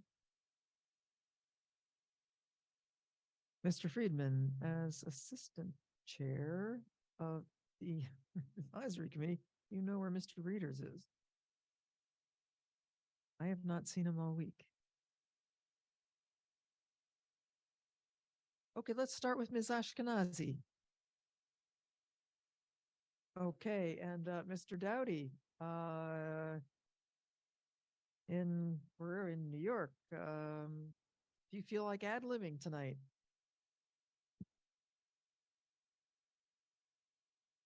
Okay, let Mr. Doughty think about ad-libbing. Let every member of the advisory committee think about ad-libbing while Ms. or just repeating what Ms. Ashkenazi says or what is stated in the combined reports. And all right. Oh, Mr. Doughty will speak. Thank you very much. And first we will hear from Ms. Ashkenazi for the first time, I believe, this meeting. First, I just have to say you missed some excellent remarks about a disabled guinea pig. Stop saying. And a 3D printed wheelchair. Wait, yes, you can do actually, that. I do want to make a comment. David Mark sent me, I apologize, Go right ahead. at an email containing pictures of flying, I apologize, some sort of flying, I hate to put you on the mark, like a flying baby type of opossum. They're 25 for adoption at the MSPCA. They're quite adorable, even though they're possums, but they are little cute creatures for adoption at the MSPCA, along with Bashful. So, Rescue I apologize, animals. Ms. Ashkenazi, please proceed. Okay. Miriam Ashkenazi speaking on behalf of the select board who voted 5-0 favorable action to create a payroll division. Article 9 is an amendment to the town's bylaws that allows for the creation of a payroll division in the finance department, with the payroll director reporting to the finance director. The payroll function is currently a sub-program within the Treasury and Collectors Division. And given the increased complexity and responsibilities of the office, the finance director and deputy town administrator are recommending that this function be elevated so that the payroll director is a division head, and they would report to the finance director. The select board agrees that this function should be elevated to a division of the finance department. This is an important town function, and we need to honor the complexity and level of responsibility of the role and improve the function and efficiency of our finance department. And this is a way to do that. The board supports the proposed change and unanimously voted favorable action on the motion made by the advisory committee. And thank you, Melissa, for writing my remarks. Thank you very much. I now call by surprise on Mr. Doughty to state the position of the advisory committee and thank him for subbing Thank you, Madam Moderator. Dennis Dowdy, Town Meeting Member Precinct 3, speaking for the Advisory Committee. I would only add two things to the summary that was just given by Ms. Ashkenazi. Number one, there is a modest potential financial impact associated with this. It would not be experienced initially, but this could result in a modest, approximately $10,000 annual additional charge over time. And secondly, the article as originally produced was quite confusing. The advisory committee rewrote it to be more legible, more standard language, and clearly lay out the responsibilities of the division and the director. And by a vote of 19 in favor, none opposed with one abstention, the advisory committee recommends favorable action on warrant Article 9. Thank you. Mr. Szymanski has, I'm not quite sure. Okay, thank you. Oh, okay, it does not relate to this article. We have no speakers in opposition. I will. Oh. Gosh darn it. So, Mr. I believe I know who it is, but I am going to say speaker at speaker number 4. Could you please identify yourself and say what it is you would like to say? My name is Michael Rubenstein. I'm a town meeting member in precinct 13, and I have a question. Yes. My question, Madam Moderator, is whether in the consideration of the creation of this position, that was there any consideration of outsourcing the function outside to an outside firm? Let's see, Mr. Carey, or is Mr. Heineman here? Thank you. Mr. Heineman. Good evening. Lincoln Heineman, I'm the Director of Finance for the town. No, under this current consideration, most recently, there was not detailed consideration at the moment of outsourcing it. It is a common practice amongst municipalities, particularly larger municipalities in Massachusetts, to have in-house payroll. And I do believe, in my experience, that is the wisest thing to do. Thank you. Seeing no additional people in line or waiting to speak, we'll now vote on whether or not to create the payroll division under the direction of a payroll director within the finance department. This will require a majority vote. Could you please drop the, or make it so, as Mr. Karen said. I hope all of you get that reference.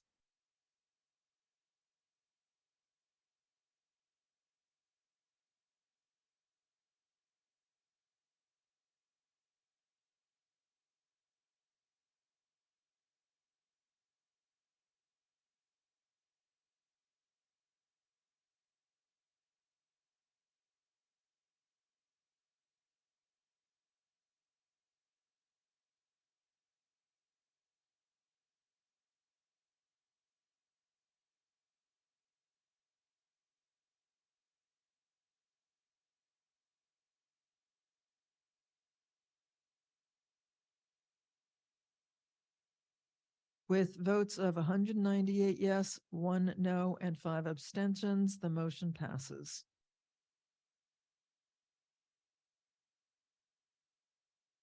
We are now moving on to Article 10. Article 10 seeks to transfer unexpended bond proceeds from the Ridley Riley School construction project in an amount of approximately $3.9 million to the Pierce School project, and to rescind authorization for the issuance of approximately $2.6 million in unissued bonds for the Ridley project. It is found, the motion is found on page 10.2. It is being moved by Mr. Green and seconded by Mr. Dowdy. Mayor Green, could you please come speak on the motion?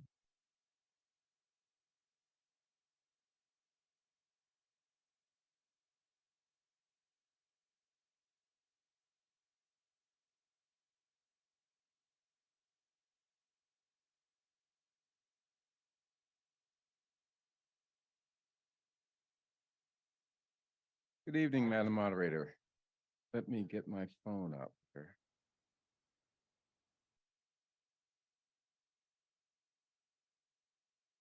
Good evening.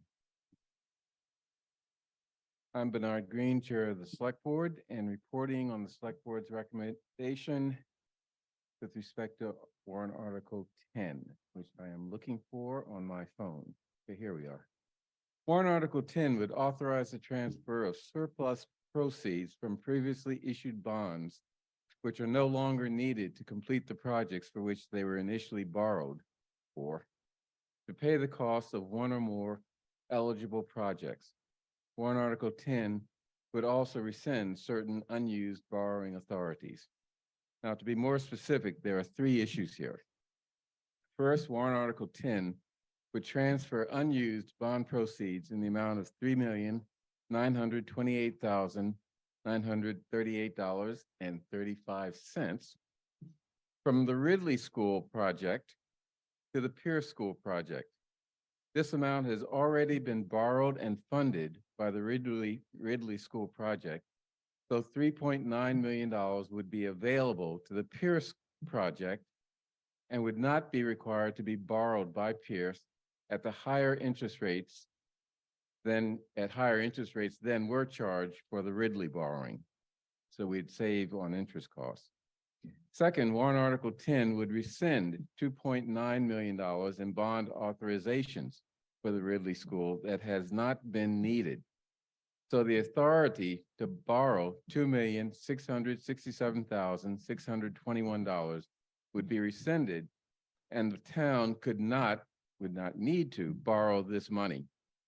And finally, warrant Article 10 would also rescind $265,000 in sewer bond authorizations from 2006. So we're saving a lot of money, and we're getting rid of unnecessary bond authorizations. The Select Board unanimously voted favorable action on warrant Article 10. Thank you. Thank you very much. Now for the Advisory Committee, we have Ms. Levin. Thank you. Carol Levin, Member at Large of the Advisory Committee, Chair of the Capital Subcommittee, speaking for the entire Advisory Committee. Warrant Article 10 addresses one of town meeting's financial management responsibilities under the law. Town meeting is solely responsible for bond authorizations, rescissions, and appropriations. Under Massachusetts law, upon completion of a project, any remaining balance of authorized and unissued bonds. Could you speak more closely to the microphone, please? Is this better? Okay. Under Massachusetts law, upon completion of a project, any remaining balance. Closer. Is this better? Yes. Okay. Under Massachusetts law, upon completion of a project, any remaining balance of authorized and unissued bonds may not be used for other purposes, but must instead be rescinded to be removed from the town's books. That's what's being done with the sewer bond, and that's what's also being done with the balance of the Ridley bond. And as Bernard mentioned, the bonds that were issued in the amount of 3.9 million for the Ridley project were issued and used to pay for items that were eventually reimbursed to the town by the MSBA, which is why we have these funds available. Those bonds were issued at an average interest rate of 3.1%. And back in October of this year, if we were to have issued the same amount of bonds, they would be at 4.5%. So by transferring these bonds under the authorization of the Pierce School, we will be saving the taxpayer money. Thank you. Thank you very much. There is nobody online who wishes to speak. I do not see, unless Mr. Pollack is jumping up. Mr. Pollock at microphone number 5, what would you like to say? I have a question. In light of the, Oh, I'm sorry, even though I know who you are. oh, excuse me, Could you David please- Pollock, town meeting member from precinct 11. In light of the high school project exceeding its budget, I think there's a good story to be told here about the Ridley School project and how these extra funds became available. And if somebody could perhaps explain the end costs of Ridley in relation to its budget. I believe it came in under budget, and that's why these funds are available. Mr. Perlman, do you want to handle that one? Do you want to throw it to Ms. Nobrega?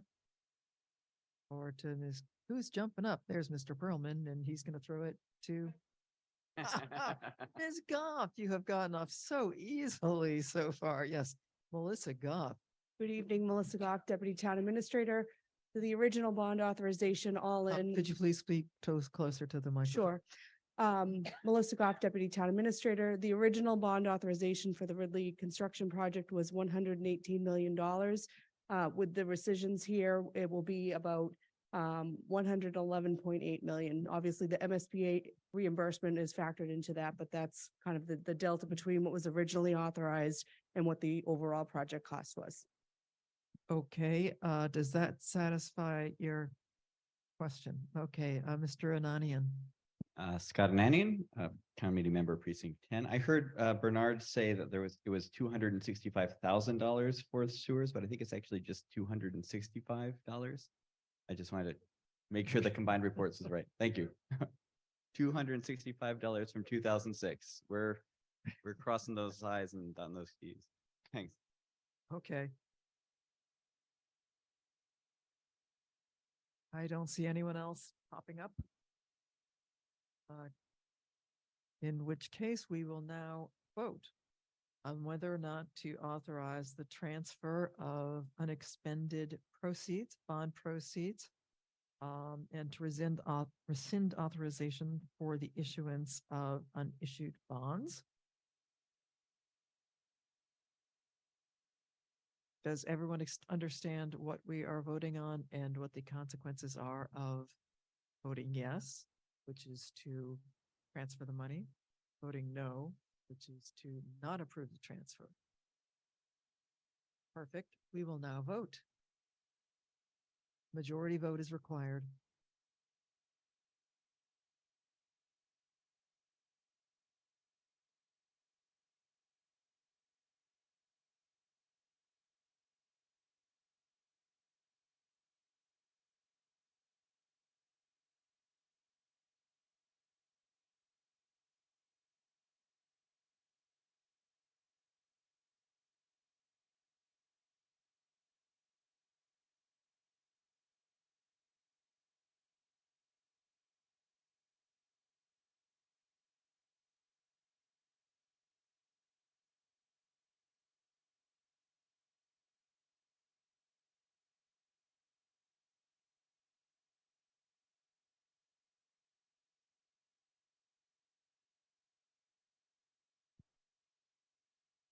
The votes are 225 yes, 0 no, and 2 abstentions. The motion passes.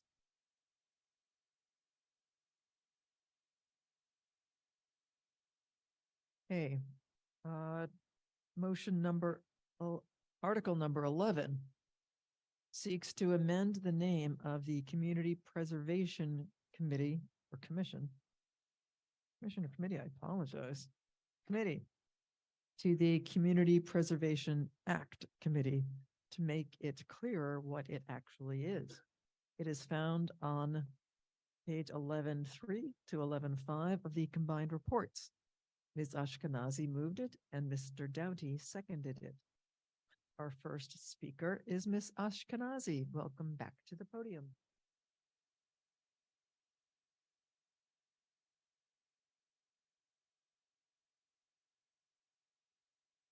This one's even shorter. Miriam Ashkenazi speaking on behalf of the Select Board, who voted 5-0 favorable action to add the word act to the CPA name. the Community Preservation, wait, what does CPA stand for? I'm tired. Community Preservation Committee. It's committee. The select board supports the Community Preservation Committee's request to add the word act to their name. The board agrees that this edit will provide clarity on the work of the group and the direct tie to the Community Preservation Act itself. A unanimous select board voted favorable action to this motion. We encourage you to do the same. Thank you. Very nice, very pithy. Mr. Cliff Brown, you are our next speaker. Thank you, Madam Moderator. Cliff Brown, at-large member of the Advisory Committee. By a vote of 16-3, 16 in favor, 3 opposed, and 1 abstention, the Advisory Committee recommends favorable action on the motion offered by the Select Board. Thank you. Sorry. One more speaker, Nancy Heller.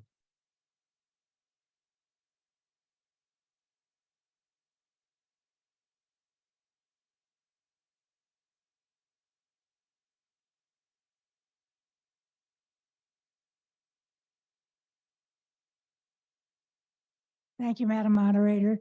Nancy Heller, Precinct 8. I'm speaking in my role as Chair of the Community Preservation Committee.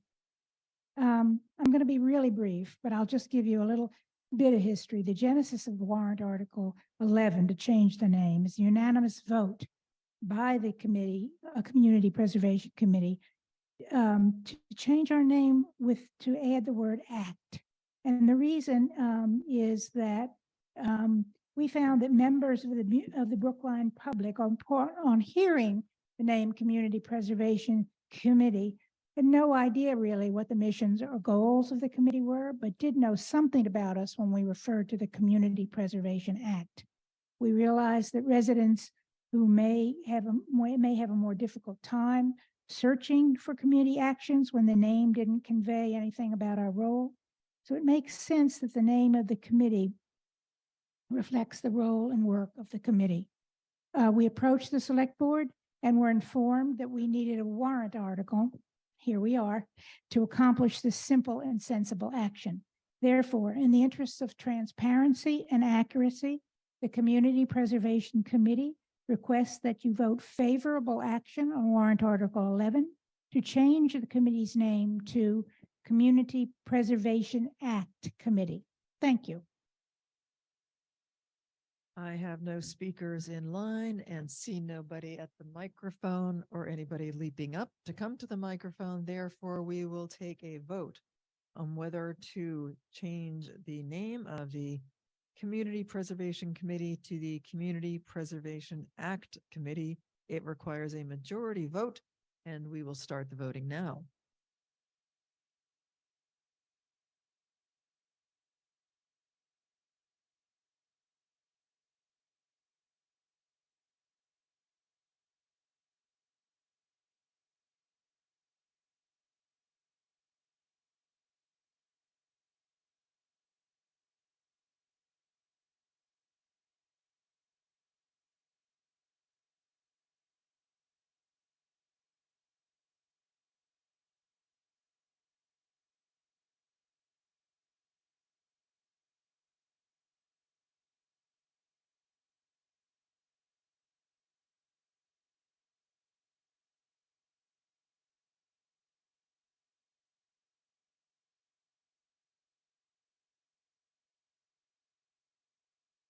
The time hasn't even expired.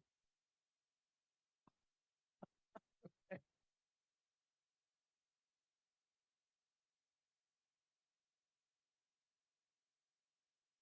Okay, the voting count is 224 yes, 0 no, 6 abstentions. The motion passes and the name is amended. We now come with a complete anticlimax to the last article of the night, which is Article 12, which is not being moved. It had to do with the issue of the clerk correcting inconsistencies, which is to be brought back at a later date, as I understand it. So before I let you go at this ridiculously early hour of 9:10, I want to thank our tech people who have worked all day with big to correct the technical problems we had last night. And things have moved flawlessly.